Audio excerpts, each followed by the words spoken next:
Now, I don't know about you, but the next time I take my garbage out, I'm going to be especially nervous. You mean you're going to be looking for someone to randomly shoot you in the chest with like point blank accuracy? Yeah, if I see some excessively muscular guy walking around in a fucking cable knit sweater, I'll be looking over my shoulder every garbage day from here until the end of time. Yeah, I'm just going to stop putting out garbage. I'm just going to let it pile up and we're going to see what happens. It's a bold strategy, but it might pay off. Welcome to Bad Movies and Beer. I'm Cooper. I'm Nolan. And today, 1 year after we promised to do it, we are talking about Silent Night, Deadly Night, Part 2.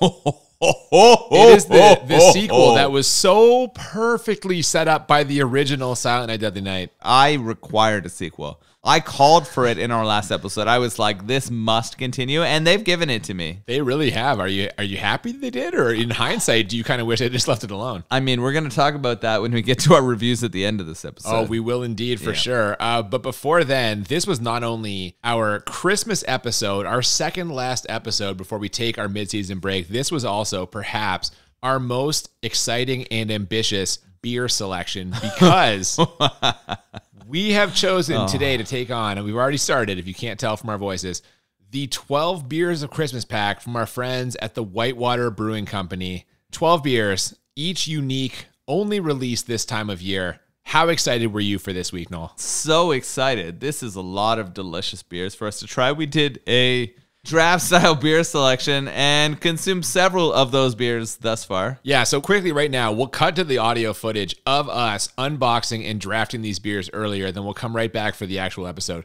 But this is us unboxing the beers and making our selections. Do this, like, we're gonna draft these. Yeah. We're just gonna draft them. So we each get 6, but we don't know what's in there. And I'm a little nervous about missing out on something good or ending up with something bad. So for our special Christmas episode, we're breaking into a 12 Beers of Christmas pack by Whitewater Brewing Company. Yeah, we enjoyed their Wild Bog beer way back when we watched and talked about Swamp Thing in our 3rd ever episode. And here we are, 46 episodes later. Yeah, they are awesome. They're out of, well, not quite out of Ottawa, but they're off the Ottawa River. In another smaller town. They have a brewery and also a pub location. And it was sort of 3 friends who created it together. They were sort of adventurous people. They'd done a lot of travel, but they kept coming back to whitewater rafting on that river. And they decided to open the brewery together. And I love the amount of different beers that they offer. I've ordered off them online a few times, and you've shared some tremendous ones with me. The peanut butter banana stout shake, it was just incredible. Well, and that's a one-time, like that's just in their winter pack this year. They do a winter pack every year in addition to the 12 Beers of Christmas, but they regularly have the peanut butter shake, which is fucking awesome. That's one of my favorite beers ever. This year, yeah, they did peanut butter banana variety. You famously love bananas and banana flavored things. Yes. Oh, so adding a banana flavor to something just gives it like a +2 in my flavor rating. Well, maybe there'll be some banana in here. You never know. So how are we going to do this? We're going to draft. So each of us are going to get 6. Who gets to go first? And are we going one after the other after that? Okay, well, this is the thing. So one of us is going to pick first. The next person is going to get 2 picks in a row, and then we're just going to alternate. Okay. So basically, you either get the first beer or you get the second and third beer. So okay. All right. Hard to say which one's more valuable. That sounds fair. And are you going to crack this open and tell people what we got? Or are we going to take turns pulling this out? Yeah. But first, do you want the first pick or do you want 2 in a row? I think I would rather have the 2 in a row. That's great because I want the first pick. So that's perfect. All right, okay. I want to have the first crack at whatever. So we're going to open this up. We're going to see what's in there. And they are numbered, by the way. They're numbered from 1 to 12. So we'll do this in order. What do you say? Yeah, all right. Sounds good. All right. So the number 1 beer in the 12 Beers of Christmas, the first beer. Ooh, it is a cranberry candy cane blonde ale. Oh, I like the blonde ale part. Cranberry, I mean, we had the Wild Bog was cranberry beer, I believe. Cool. Every year in Whoville, Martha May Whovier has the best lights. We've fashioned this cranberry and candy cane blonde to shine just as bright. With a pinky hue and flavors reminiscent of your favorite holiday treats. Martha May Whovier will give you that nostalgic feeling of seeing the first Christmas lights of the season. I don't know if we have time to read the synopsis for all of these. All right. We'll do that for one, but that's cool. All right. They all have number 1. Cool sayings. Yep. Beer number 2. What do you got there? Maliki Liki Maka That's that Christmas song. It's the Yeah. way to say Merry Christmas To you. on a bright Hawaiian Christmas day. Mm-hmm. A pineapple and buckthorn berry sour. Yeah, I'm okay. intrigued. That one's 5% alcohol. That one's up your alley. Okay, let me see number 3 here. All right. This is a Winter Wonderland, number 3. It's a white chocolate stout. Ooh. At 4% right here. Okay, that sounds very tasty. Mm-hmm. I might already be regretting taking the first pick and not taking 2 and 3. Okay. Shit. All right. Beer number 4.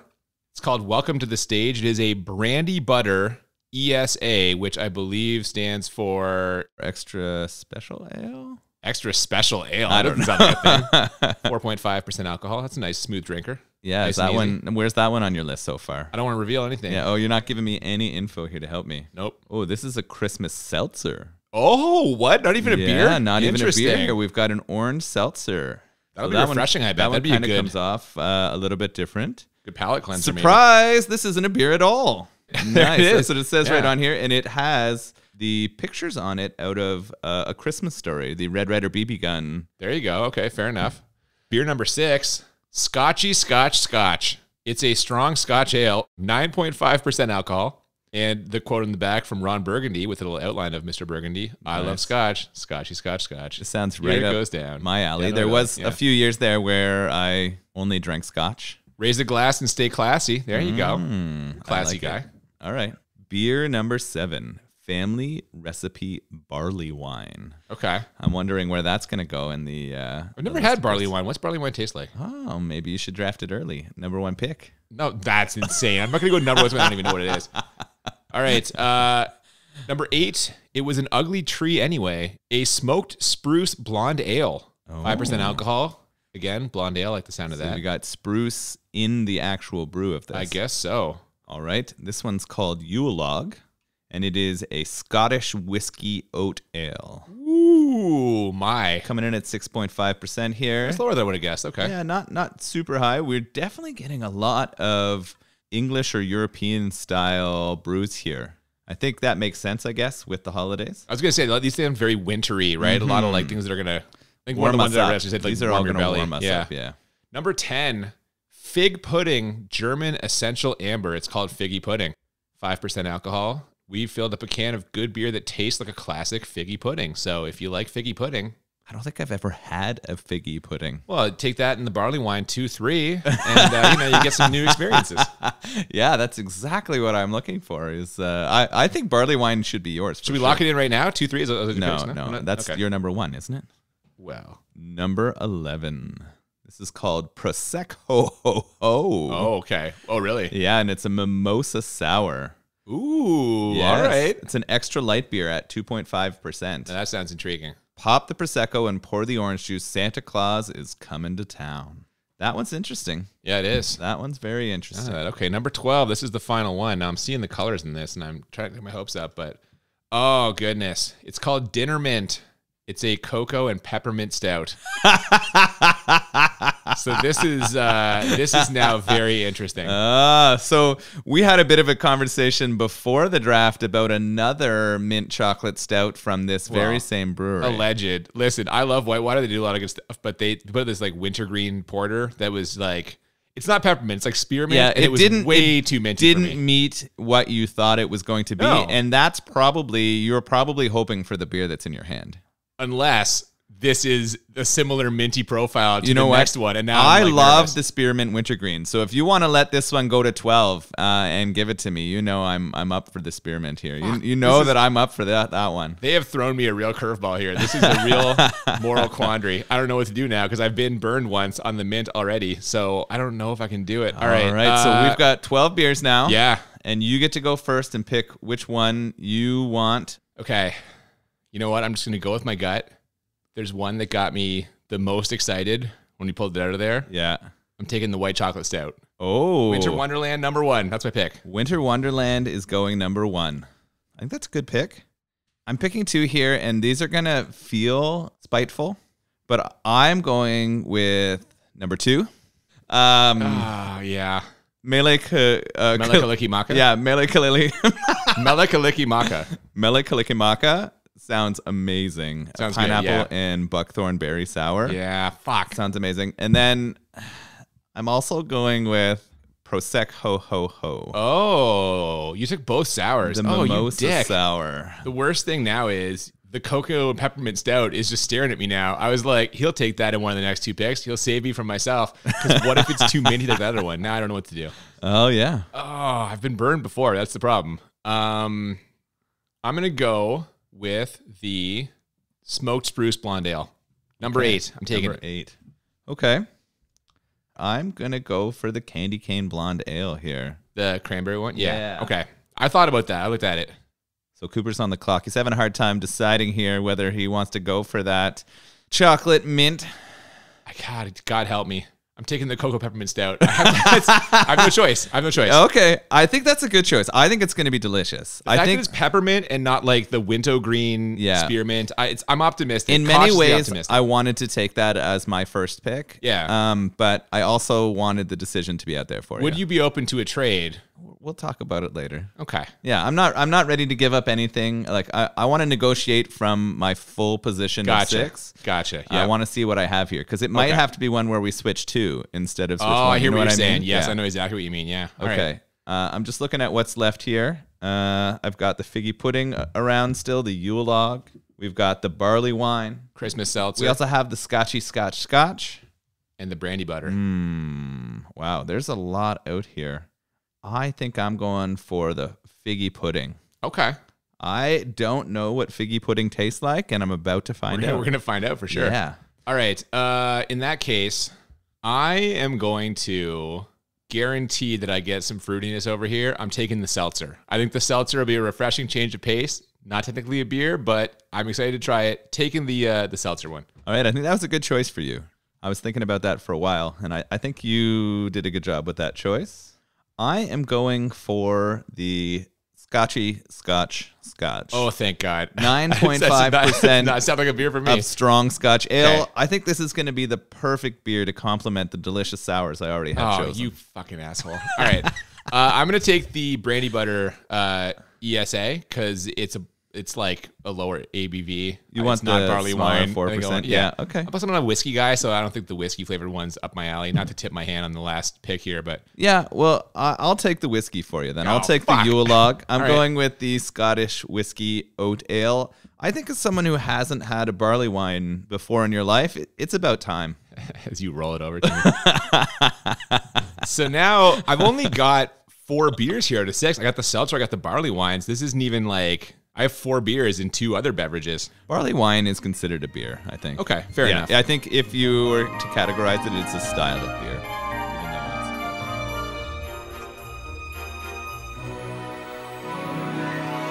All right, now as you mentioned, we did a trade after all this drafting was concluded. The mint chocolate stout that I was so fucking nervous about because of the previous mint beer from Whitewater, we were successfully able to work out a trade. I sent you the chocolate mint stout and the orange seltzer in exchange for the Hawaiian sour. Yeah, the Melikilikimaka, the pineapple and buckthorn berry sour. Nice. And I think I also sent you some kind of oat scotch ale as well. Yeah, it was the fucking Scotch whiskey one with which I've already drank, and I have to be honest, it was pretty okay. I did not mind it. So we've already had. So the trade's a win here. Yeah, we've had 4 of our respective 6 beers each at this point. It hurt me a little to give up that pineapple sour beer. I feel like that's going to be a tremendous pull.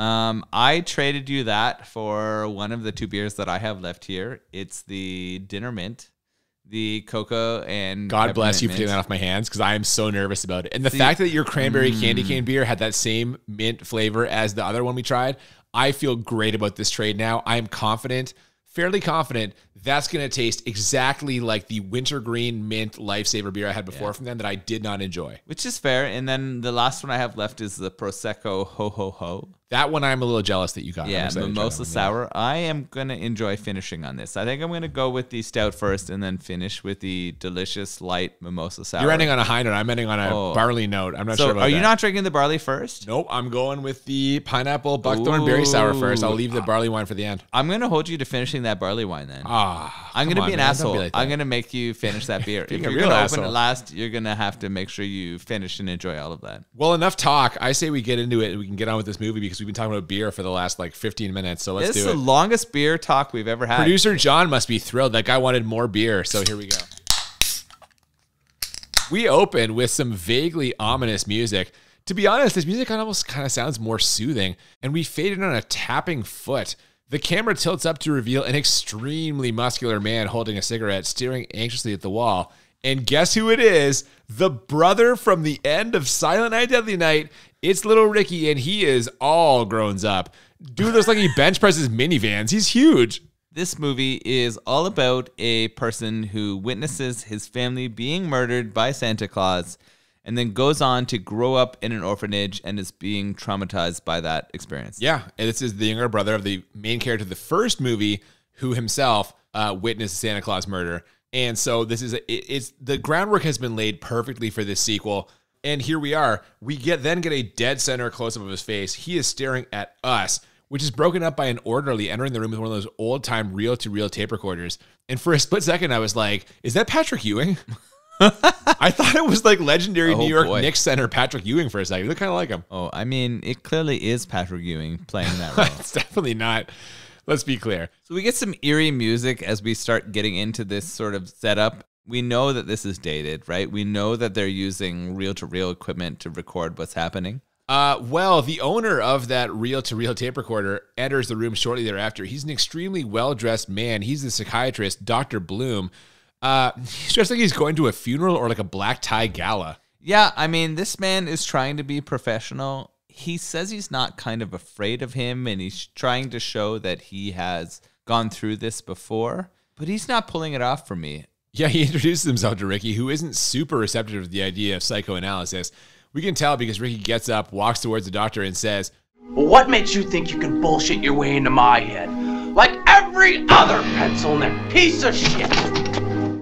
This is Ricky's third line in the movie so far, and it is not going well. Ricky might be the worst actor we've ever seen on this entire podcast. It's really bad. We've seen some really bad actors. Remember that kid who played Jean-Claude Van Damme, young version in Bloodsport? That kid was awful. You had some harsh words for that kid. If you do not have equally harsh words for Ricky, then I don't understand, because he has no emotion. Like, he can't show emotion in this. And I know he's supposed to be playing a psychopath, but it does not come off effectively. I also like how he points to his head when he says, "My head."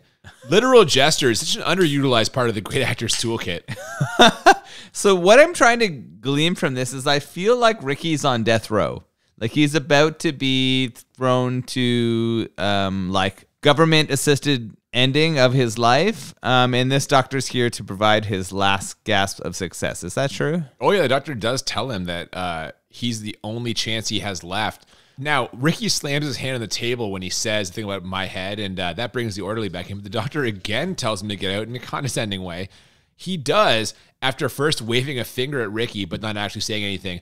Are they going to give this guy any lines at all? No, they give the orderly 0 lines. They give nothing. No. That's the racism combined to this film for sure. Yeah. So we have this thing where we have a clearly disturbed person, Ricky, and we have a psychologist there, Dr. Douchebag. And they're sort of telling the story of what led to this point. Yeah, Ricky decides to play ball after the doctor reminds him that he's, his only chance. And as soon as the doctor says, "Let's get started," we immediately get a graphic showing us the date, December 24th.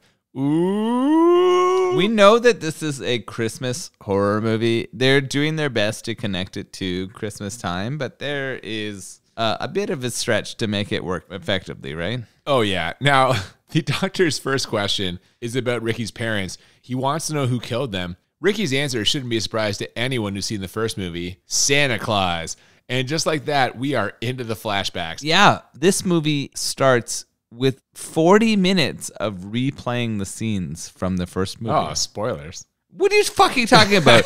Our podcast is full of spoilers. This is literally 40 minutes of shots of the first movie with slight, like maybe 30 seconds to 1 minute of the poorest acting possible in between to tie it together. Yeah. Now, as you mentioned, this is all just flashback stuff. We get like a 3-minute sequence from the first movie, specifically the sequence where a criminal dressed like Santa Claus kills Ricky's parents in front of him and his brother Billy.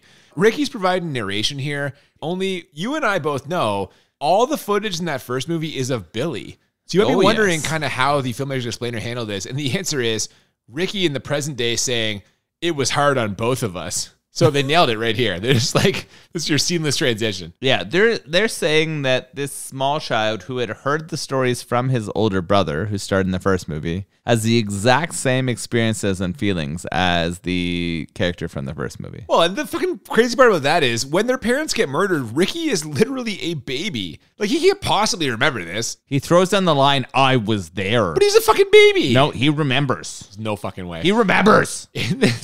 In this next sequence, we cut back to more footage from the first movie. When the doctor asks him about living in an orphanage afterwards, we see Billy making a disturbing drawing and then spying on a couple of teenagers banging, all of which draws the ire of Mother Superior, your archenemy from the first movie. I was excited that a second movie came because I felt like Mother Superior deserved to get taken down in the first movie. Yeah. She was clearly the reason Billy turned out to be as fucked as he was. I thought that the decisions made and the way that they portrayed the actions of Billy were really realistic. Like, I felt like that is how someone would act when they went through all of the trauma that Billy went through and the growing up in the orphanage that he did. No wonder he turned out to be a fucking serial killer. Well, in keeping with what you're saying, this sequence ends with her whipping Billy with a belt, and they bring us back to the present via some alternating cuts of Ricky saying he was naughty, one word at a time in between whips. I mean, it's kind of simple and silly, but this might actually be the high point of this movie from a technical standpoint. Yeah, this movie does not produce in terms of technicality, right? It is very much a replay of the old movie and then some of its own footage to try to capture the essence of the first movie. Oh God, you are not kidding with that first part. We are 15 minutes into this and like 9 minutes of that has been footage from the first movie. I'm pretty sure we're going to go on for another half an hour of replays from the first movie. Well, why stop now as we head back to more footage from the first movie thanks to this transition. The doctor asks him, "Do you dream, Ricky?" And Ricky replies, I don't sleep. But Billy had dreams. Come on, man, this is ridiculous. Yeah, I don't understand where this I don't sleep shit comes from. They don't explain any of it, and we know that the Ricky character is fucked up, but this is a strange way to sort of share that. Oh God, I'll say. Anyway, we see Mother Superior tying Billy to a bed, which, footnote, he could totally have gotten out of, and then forcing him to sit on Santa Claus's lap, which we already pointed out was just an awful idea last year when we watched the original. 9-year-old Billy knocks out Santa Claus and ends up getting more punishment from Mother Superior, and present-day Ricky claims he could hear the screams. I mean, at least they're trying to connect these two time periods, but all this stuff his brother was doing and almost certainly didn't tell him about it based on what we see in the first movie. Like our next sequence of Billy being forced to dress like Santa Claus at a toy store, which makes him go crazy and start his rampage. Ricky wouldn't know any of this. From what I understand, based on the way that they describe the two movies, is that they have telekinesis. Like, come on, man, stop everything it. that happens to Billy is understood and felt by Ricky. I mean, he does describe that Billy told him everything. So we have to take as an audience the idea that sort of Billy has led to everything that's happened to Ricky, but I'm not sure. No, he would not know fucking any of this. That's some bullshit. What he does know is exactly whose fault all of what happened in the first movie was. It's Mother Superior's. He sounds exactly like you when we watched the first movie. I mean, he's right. Mother Superior is the villain of all of this bullshit. You're just Ricky. You are the real life Ricky. I am not a Ricky, but I am someone who supports Billy in taking down the person that caused him to be a psychopath. You know who else supports Billy in that? Yeah, who? Ricky. You're just him, man.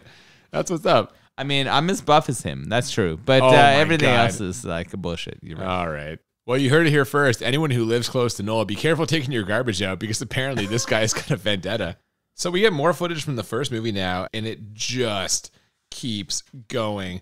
We see Billy murdering some horny teenagers, the cops looking for Billy killing some 35-year-old teenagers on a sled, and by the time this sequence is over, we're up to 30 minutes out of 40 that's just scenes from the first movie. It's getting ridiculous. Yeah.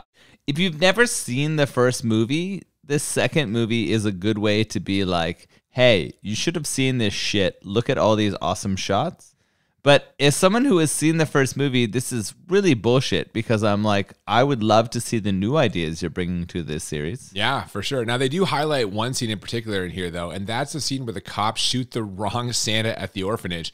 They do this right in front of young Ricky, or at least that's what the new footage they cut into the sequence would have us believe. some random nun we've never seen before calls all of the children, including Ricky, who is definitely a different actor from the first movie, inside. Yeah, there was a few shots in the second movie that took pieces of the first one. I did question a couple times whether that had actually happened in the first movie or not, because it's been a while since I've seen it. Well, it had, but with different actors. They recut some stuff to make the different people be young Ricky. Which is really weird, right? Yeah, well, they're trying to connect it. Like, that's not a bad thing, They but have to do it. Yeah, they're trying their best to make what is happening to this Ricky character be meaningful. But it's really hard because his acting is so bad. Yeah, it's really bad. Yeah, just so awful that I'm having trouble being like, I care. Now, on the bright side, when this is all over, we finally run through the events of the first movie, so we'll have to get some original content now. And we do, starting with Ricky's story of life after the orphanage. Now, I have to say, I actually love this because if you've got a kid who you're 99% sure will go homicidal if he has to celebrate Christmas, what do you do with them? And the answer is, put him with a Jewish family. I mean, that's just good thinking. Come on. You're right. How do we avoid all the trauma that comes with Santa Claus? Let's give him to the Jews. Yeah, absolutely.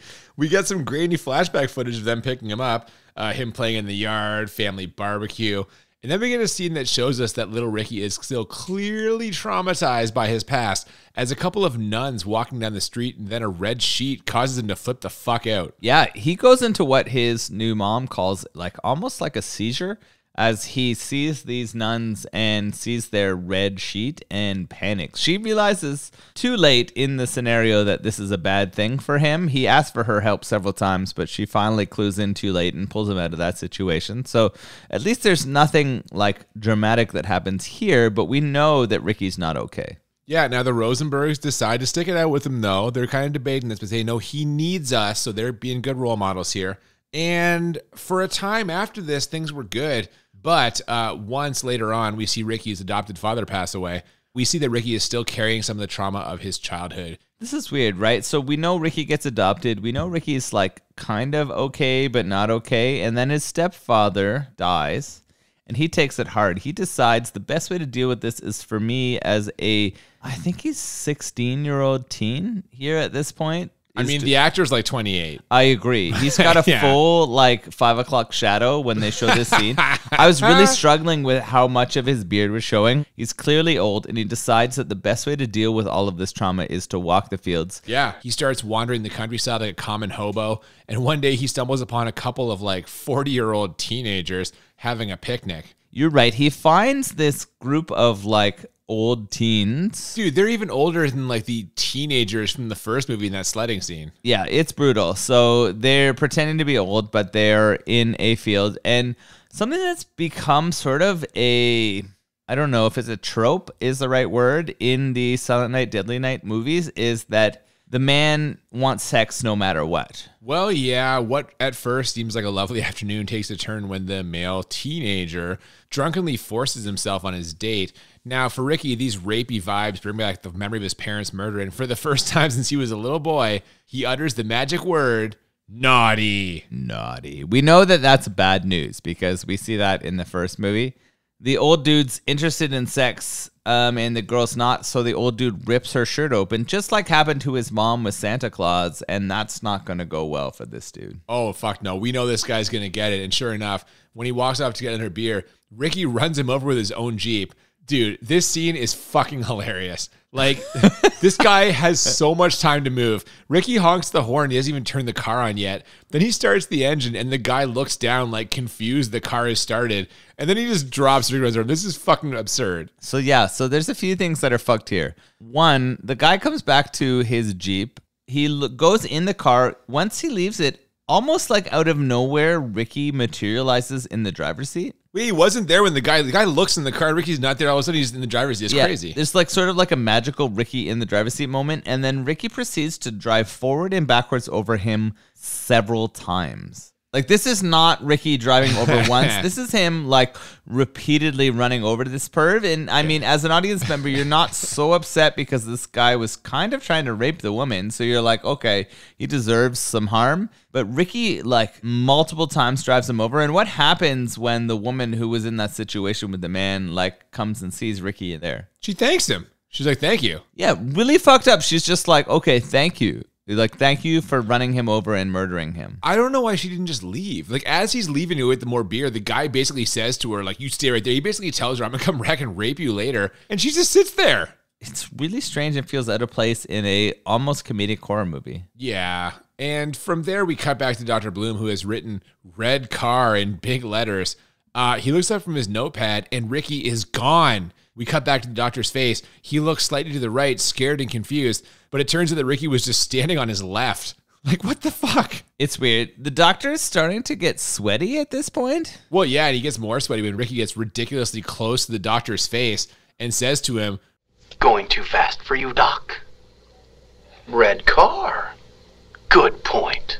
I know they're trying to make him seem creepy, but any creepiness that would be there is just getting wiped away by the terrible acting. It's insane how bad he is in this. It's so deadpan and unconvincing that I don't understand how he even got this job. Like, he has maybe the physique of the character that resolved it, but both of us could have acted this part better. Yeah, I was going to say, like, we get in our flashback now, and the present day, like, super jacked Ricky, who's, we're led to believe now in college, who stumbles upon some kind of gangster or drug dealer roughing up a guy who owes him money. This guy is hamming it up, so Ricky decides to step up and really teach him a thing or two about overdoing it, like, acting-wise, you know what I mean?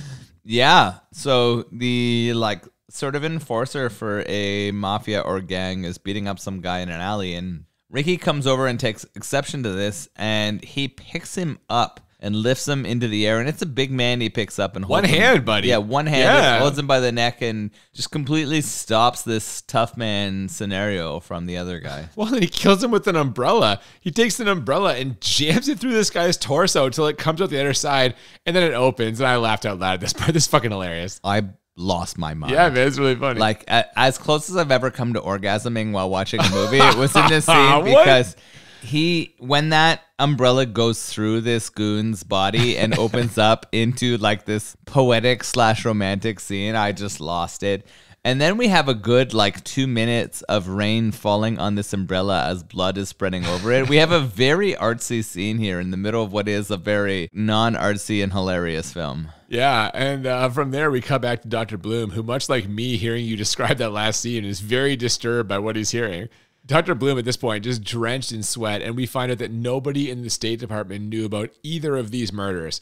So clearly Dr. Bloom is in over his head here and has no idea who or what he's dealing with, but he manages to pull himself together long enough to put Ricky back on the defensive by asking about Jennifer. Yeah, who is Jennifer? And then Dr. Bloom brings out a glamour shot that says, "Love you, Ricky," from Jennifer. Yeah, it turns out that Jennifer is the only thing Ricky ever cared about.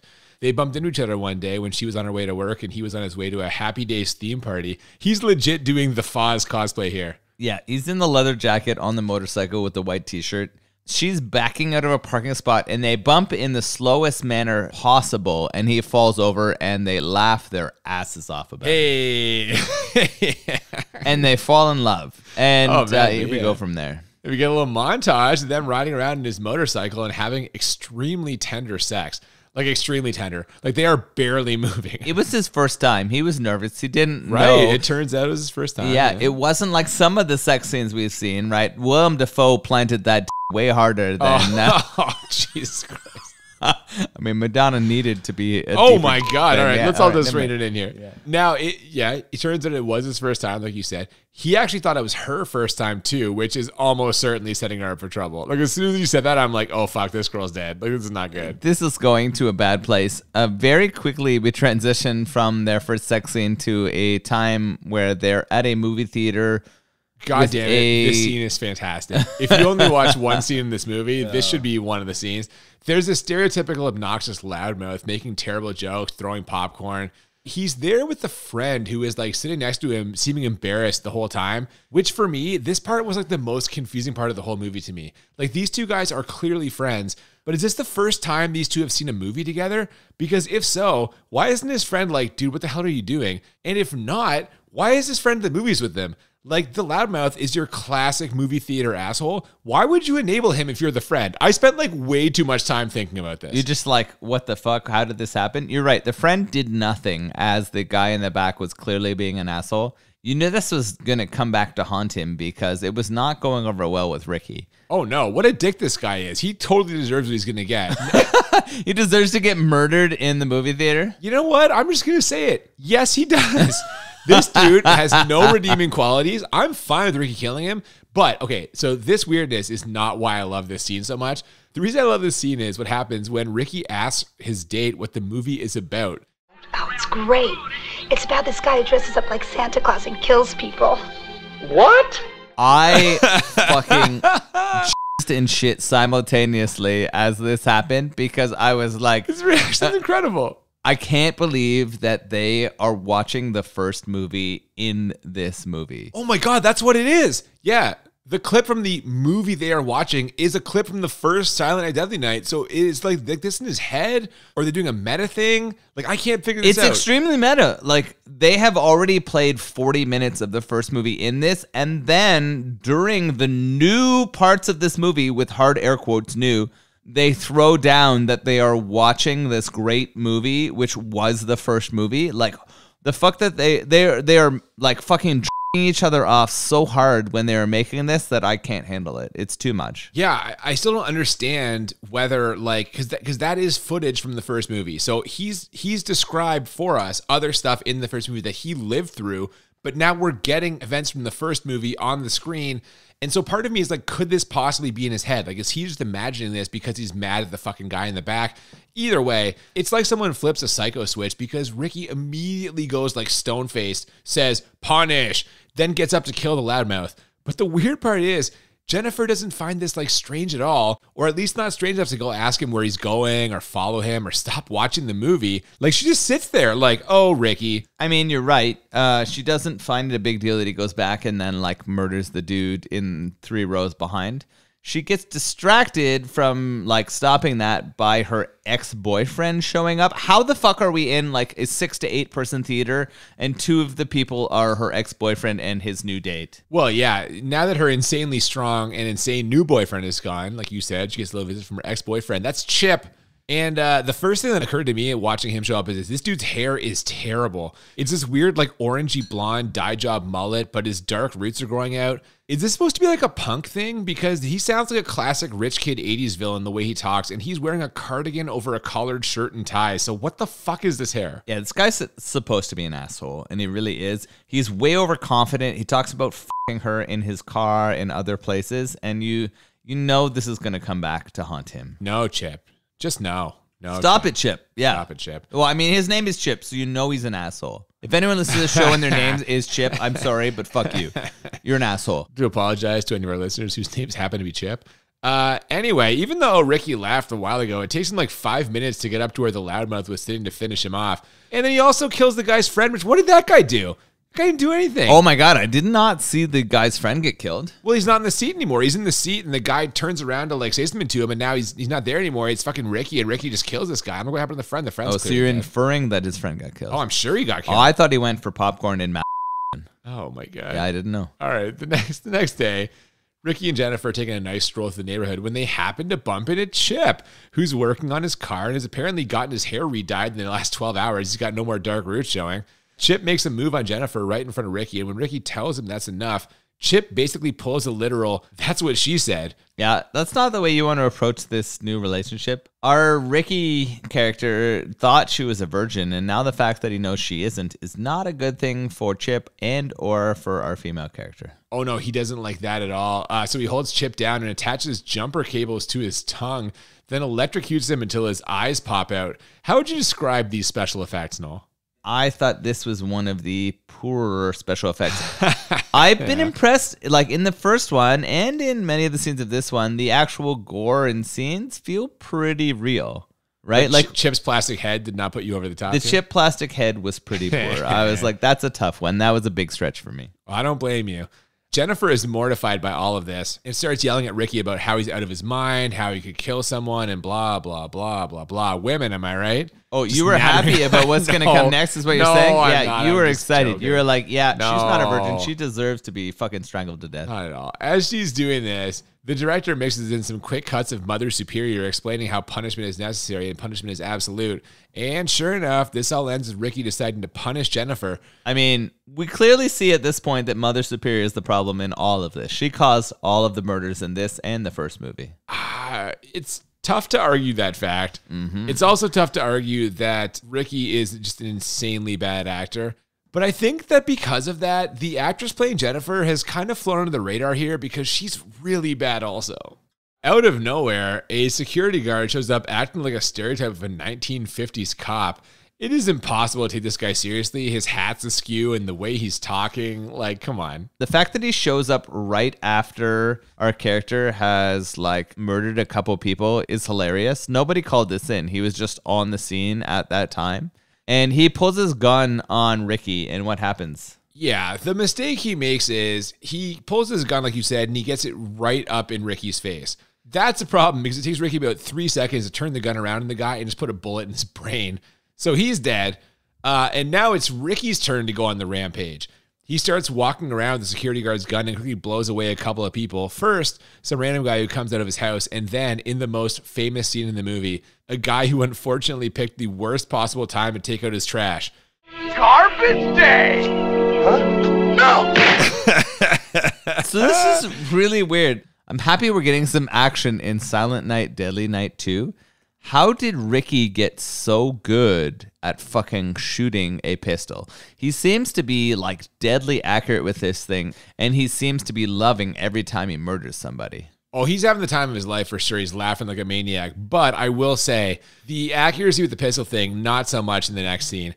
After passing on killing a little girl with good manners, he spots an approaching car, and after twice missing the driver, he shoots the car in a way which causes it to lose control, barrel roll off a dirt pile, land perfectly right side up, and then explode in the biggest ball of flames you've ever seen in your whole entire life. I give this whole entire sequence an 11 out of 10. This is just a great, great scene. -1. Stop it. -1. Come on. You cannot fucking pull this shit on me. You shoot a car once in the radiator and make that shit explode. The car exploded from the roll, not from the shot. Bullshit. What do you mean? It didn't explode right away. No, it rolled first. This is another one of those fucking car shoot it explode scenes that just completely turns me the wrong way. I was angry after this happened. Great scene. This is all just an insane scene of Ricky going off. He's going off all right. It seems like he's really feeling himself now as he just keeps laughing and walking. In fact, he walks right past a couple of police officers who have him dead to rights and order him to drop the gun and surrender. He's got other ideas, though, and Ricky brings the gun up to his own head to finish himself off once and for all. But there's one small problem. No more bullets. That's just embarrassing. What a dummy. He calls himself a dummy. He tries to end himself, but this is how we find out that he has gotten himself incarcerated. He was caught after this spree of murders. And where do we transition from here? Well, we're back to the present day, and despite being clearly upset by his failure here, Ricky's pretty philosophical with this whole thing, saying, you know, that's life. He does apologize to Dr. Bloom, though, and as the camera pans right, we see why. Turns out the doctor is dead, and after Ricky presses play on the tape recorder, we hear the frantic voices of guards yelling, "He got loose!" Yep, this is bad. They've been kind of building to this. The doctor was super overconfident all along. They'd spent a lot of time showing scenes of the recording equipment being set up, and I thought this was kind of mood building, but it also felt like padding in a movie that didn't end up reaching your hour-and-a-half guideline. Well, the padding is all the flashbacks to the first movie, right? They barely have like 40 minutes of actual footage here. This is a 30-minute movie. Like, literally made a TV episode and tried to pawn it off as a full movie. Yeah, as the guy who bought the Blu-ray of this, I do feel a little bit cheated by the fact that half the footage is from a movie that I already owned, but you know. What can you do? So he gets out. He's out of this scenario. Ricky's out on the loose after being incarcerated for a while. And what happens? Well, we actually get a pretty good transition here because after he presses play, we hear all the screaming. We then get a detective pressing stop. Like he's been playing the tape. And you know who's in the room with the detective? Sister Mary from the first movie. Mm-hmm. Since it's Christmas Eve, the detective knows exactly where Ricky is going. back to the orphanage to get revenge on Mother Superior. However, Sister Mary points out that the orphanage is closed and Mother Superior suffered a stroke and now lives alone. So we'd have to find her, but I'm pretty sure that's not going to be a problem. No, we're going to find her in very shortly. They quickly shoot to shots of Mother Superior. She's in a wheelchair and her faces are scarred and messed up. Yeah, what the fuck kind of stroke does that to a person? Why is her face? She's been in a fire or something. Like, exactly. Did she have a stroke and fall on a hot stove? Because otherwise, there's no way that this could happen. Yeah, she's the Phantom of the Opera here. I don't get it. Like, her whole face is mangled. You know what kind of stroke probably does the damage we're talking about? The kind that you use to replace an original actor who doesn't want to appear in your shitty sequel. Yeah, I mean, good for you. I didn't notice that it was a different actress. I mean, maybe that was 100%. Clear. Yeah, okay, Yeah. different actress. Okay. Sure enough, after quickly murdering a Salvation Army Santa Claus and putting on his suit, Ricky's able to track her down right away by using the absolute height of 1980s technology, a phone book. He gets her right away with the phone that's book. how he found her. He called her and she answered the phone, and that confirmed to him that she was there. So he heads over to that address dressed in a Santa Claus outfit and somehow miraculously finding an axe. Yeah, before you know it, Ricky's in the house, spewing off terrible lines and giving us a homeless man's version of The Shining as he smashes through the door with that axe you mentioned and says, "Oh boy, I love a chase." That's not exactly here's Johnny, but I guess they can't all be winners, you know? Yeah, this is pretty lame. She locks the door and then he's through it in one or two swings of that axe. And it is not Shining-esque quality performance. You are right. There is no way that this actor lives up. No, not even a little bit. He catches Mother Superior at the top of the stairs and is about to axe her, but she dives out of her wheelchair, tumbling down to the floor below. Luckily, her extra wheelchair is down there, and she manages to roll into the kitchen, grab a knife, and now she's going on the offensive. He's starting to come off better as the Psycho Santa than he did in any of the other scenes in the movie. Like, this is the only moment where you're kind of like, oh yeah, this guy who can't act actually seems like a psychopath. And that works for me as he's chasing her with the axe. The fact that she falls down the stairs and has another wheelchair available is laughable, I think, in many ways. But then she heads to the kitchen and grabs a knife, and now we have our standoff. Yeah, they end up facing off and shouting at each other, him blaming her for her problems, her saying he's naughty like his brother and needs to be punished. And Ricky seems to get the last word, raising the axe above his head and saying, Naughty this! What does that even mean? I don't understand what it means. I'm hoping before the cutaway that we get our final ending to what should have been the end to these movies, right? Mother Superior was the evil that led to these two humans being the way that they are. We know how she treated them as they were like orphans in her orphanage, and I'm not upset if this happens, but they leave us sitting here, right? They leave us not knowing what happens. No, we don't see what happens. But from there, we cut to the cops busting in, but the house is eerily quiet. And when they make their way into the dining room, they find Mother Superior sitting calmly, or so it would appear. But when Sister Mary puts her hand on her shoulder, Mother Superior's head falls off. Damn! I celebrated a little bit here, to be honest. I mean, I'm not happy that anyone's murdered, but if anyone deserved it, it was this woman who caused these two to be murderers. Fair enough. Right then, Ricky jumps out from somewhere, yells boo for some reason, and immediately gets shot like 17 times by the police. Yeah, why the fuck did he yell boo? I don't know. This part blew me away. He had what he wanted. He killed Mother Superior, and all of a sudden he jumps out with an axe and yells boo like he's Casper the fucking ghost. It does not work out well for him. Like I said, he gets shot a bunch of times. He stumbles backwards, falls through some glass doors, and seems to be dead. But a scream from Sister Mary causes him to open his eyes and smile, and the movie ends with a knife-wielding hand slashing towards the camera, and then freeze frame! Which, like, did he ever use a knife at any point in this movie? No.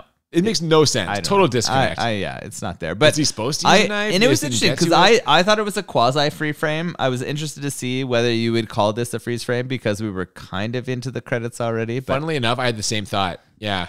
I don't know. It does. It's a hand and it freezes, but it's unrelated. It's not like he's freezing in the moment, which does affect my rating, and we'll talk about that in just a second. So you're not getting a full +1 right now. I don't want to spoil it. Okay. But no, I'm not doing it. Yeah, all right. Fuck that. It's not fair. It doesn't work. So yeah, and then we're in the credits, and like even these credits, the credits of the first one, a traditional Christmas song sung by a choir of children, strangely haunting in light of the effects before. Yeah, great. These credits, Yeah. The first movie was so good. It really was. This is one of those scenarios where you set expectations so high and then you show all the cool things from the first one and then produce a bunch of poo to follow, and it just doesn't happen. No, man, they set it up like, again, I said this when we watched the first one and I stand by it now.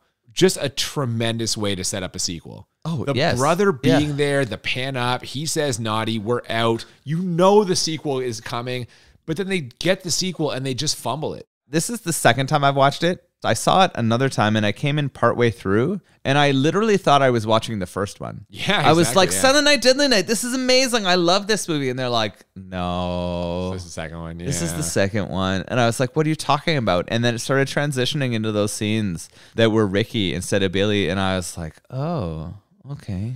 Yeah, so I think this seems as good a time as any to transition into our ratings for this because we're already kind of talking about how we felt about it. We do it on a scale of 1 to 10. We do it twice. 1 to 10 for how bad it is, 1 to 10 for how enjoyable it is. And the goal is to find movies that are a 10 out of 10 on both scales, like the original Silent Night, Deadly Night. And we give those the score of Crit 20. I mean, it's in play for me. This movie is 10 out of 10 bad, but the reasons I give for why it's so bad are the same reasons why it's not really in play for a Crit 20 because, again, this is like half a movie. We're getting mostly recycled footage, 40 minutes of new footage, maybe 45 if I'm being generous. But that new footage, Ricky is a terrible fucking actor. He's just awful. And not like there were good actors in the first one, but he's exceptionally bad. The next time you watch this, watch Ricky's eyebrows. He uses those things so much when he talks. It's like the director kept telling him, let's do another take and I won't tell you again. More eyebrows. It's just 10 out of 10 bad. It's an atrocious movie. 10 out of 10 bad. What do you say? I love that you brought up the eyebrows. I love that you also gave them credit for like directing and doing multiple cuts of scenes because there's no way that Ricky had more than one take at anything here. This is more than just a fumble. This is a straight fumble return for a touchdown. This is 6 points going the other direction. This is 100% a 10 bad. If we could go higher than 10 bad, this would be there by... Oh my, okay. Yeah, by a hot mile because the 40 minutes of replaying scenes from the first one and then all of the ways to try to connect it were just incredibly poorly done. It's technically in play for both of us. Right, but is it going to happen with the enjoyable or no? Fuck no. The first one got a 10 out of 10 enjoyable from me and I cringed through most of this. I like that they replayed some of the great scenes from the first one in that, like, that is the most enjoyable part of this entire movie. Now, I will say a couple of the scenes where Ricky goes off later in the last half an hour of the film are entertaining. Definitely. Even though the effects are pretty poor, I like the scene where he takes out Chip. There was one other kill that he takes down. I think the running over the guy is also pretty hilarious. That's very funny, yeah. Right? And you don't hate on that. Garbage Day's hilarious. Garbage Day too. I had some burst out laughs. So that did happen to me because it was so bad, right? I had some burst out laughing. So where do we land though? My enjoyability was a 6. Oh, wow. Okay. My expectations were so high based on the first one that this didn't come anywhere near it. There were a couple funny, well-done periods, but the acting and execution of this were just so poor in comparison to the first one that I couldn't give it any higher. Okay, we're a little bit apart here because I actually have it as an 8 for enjoyable. Wow. I mean, the thing is, when he's walking around laughing, killing people in his fucking sweater, like Garbage Day, that sequence is tremendous. Like I said, 11 out of 10 for that sequence. You could believe that actor is a psychopath. That is the only possible role that guy can play and feel okay. Yeah, he's terrible. He's a terrible actor, like you mentioned. But because of that, I was laughing at many things as well, like you were. The old footage is great because the first movie is great. So watching that again, it is a nice kind of reminder. I enjoyed some of the parts of that. I wish there had been more original footage. Although when I think about Ricky's acting, I'm not sure I actually feel that way. Yeah, I think you don't. So we've rated this thing. This has been a bit of a unique episode because of the amount of beer we've drank. I was going to say, you've been fucking shit-faced for this whole episode. I've been struggling to make it through here. Yeah. When you crush a 6 of winter beers, it does catch up to you for sure. Yeah. But I've been happy to plow through and enjoy some of this Whitewater Brewing Company's 12-pack of mystery Christmas beers. I enjoyed our draft earlier. How did it turn out for you? It turned out fucking great for me. Can I just say it? First of all, you know what? Whitewater, God love you. You're one of my favorite breweries, like I said earlier. A couple beers I was not sure about ended up great. A couple beers I was excited for were as good as I imagined. And most importantly, I ditched that chocolate mint beer, sent it over to you for what, in my opinion, having now finished it, is the best beer in the whole 12-pack. The Malakiliki Maca pineapple and whatever berry sour. That was outstanding. So was the white chocolate stout. For me, draft worked out great. What do you think? So I think my draft went really, really well. I feel like my first 2 picks were excellent, and you kept taking stuff off the board that I was not interested in. Oh, it worked out well. You then. took like a Smoked spruce. A smoked spruce. I didn't want that. That was really good. I didn't want the white stout. Oh, right? Loved it. That was and that brilliant. one disappeared off the board for me. So I was really happy with the way the draft went. I really enjoyed the cranberry candy cane beer, although the mint takes over. You got to change that mint. No, and so that's a little bit strong. I really liked the Scotch beer that I had. It was way less alcoholic feeling and way smoother. The figgy pudding surprised me. I liked it. I am questionable on raisins in general, and figs are kind of like giant raisins. But I enjoyed the figgy pudding beer. I did not enjoy the chocolate mint beer. All 12 of these were not winners.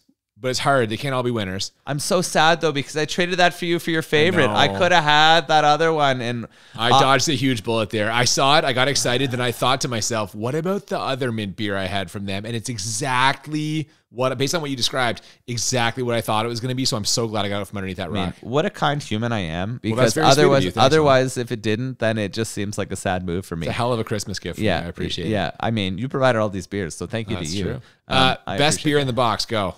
I really enjoyed the Scotchy Scotch. I do like the last one I've had as well. Mimosa Sour. Yeah, Mimosa Sour is cool too. Okay, fair enough. Worst beer in the box. Chocolate mint. Oh, absolutely. Okay. Couldn't even drink it at all. Barley wine, the worst one for me. Yeah, not a fan. No. It's just too strong. It tastes kind of like root beer. Yeah. And I just don't like root beer. Like if I was the kind of person who enjoyed root beer flavored things, I think I would like this. But for me, I'm like, it's not the right I should have flavor. drank that, and you should have the mint chocolate one.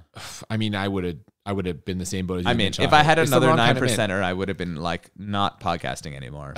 That's true. I would have been on your floor right now. Yeah, one. I would have been on the floor. Yeah. You know what though? Overall, really enjoyed the experience. Whitewater Brewing Company. I ordered the 12 beers of Christmas last year. I will order the 12 beers of Christmas next year. It's a fun thing, cracking open that box, waiting to see what's inside. So thank you, Whitewater Brewing Co. Really appreciate it. If you have not checked out Whitewater Brewing Co. and you live in Ontario or can get the beers to you, try some of their stuff. They have so much good stuff, guys. It's one of my favorite craft breweries in Ontario. Any final thoughts, Noel? I'm wondering what we're going to do next year for our Christmas, because I don't think there's a Silent Night, Deadly Night. Oh, there definitely is, but I think we're done with this. I think we don't. There is a third. Okay. I don't think we need to go further down. I don't think we should watch it. I now. think this one shut it down for me. Either way, let's talk about, forget next year. Let's talk about next week. Next week is our last episode of this first half of the season. It's also our 50th episode. And so we have decided to go big with a huge movie from the 1980s. Maybe even a bit of a controversial choice here because I'm not sure how bad this actually is. For our 50th episode and final episode before mid-season break, we are watching Top Gun. Cruise. Kilmer. Anthony Edwards. Yeah, I was going to say, why are you not putting Anthony Edwards up there with the others? Because Young Meg Ryan. I'm not sure that this is a good choice for us, but I'm excited to watch it next week and see it. I have fairly fond memories. I remember there being some hilarious and fucked up scenes in this movie. There's a volleyball scene. Yeah, which I think stands out to everyone's moments. I think the McGillis and Cruz relationship's fucked as far as I remember, and that should be interesting too. But all right, I'm excited to watch that again and drink a beer related. Yeah, see, I am not a fan of that movie. I've never been a fan of that movie. I think it's one of the most overrated movies ever. But hey, listen, you know what? I haven't seen it in a long time. I'm willing to be proven wrong. So please join us next week for Top Gun. In the meantime, if you have not already, please follow us on social media, Twitter and Instagram at the BMB Podcast. Yeah, if you want to send any suggestions to us, feel free to slide into the DMs of our social media or send us an email at the bmbpodcast@gmail.com. Absolutely. Like, share, subscribe, tell a friend. We'd love to hear from you. Join us next week for our 50th episode, Top Gun. Until then, I'm Cooper. And I'm Nolan. And we'll see you next time on Bad Movies and Beer. Keep it Billy, not Ricky. Oh, I like that. Yeah. You know what? The nightmare is about to begin again.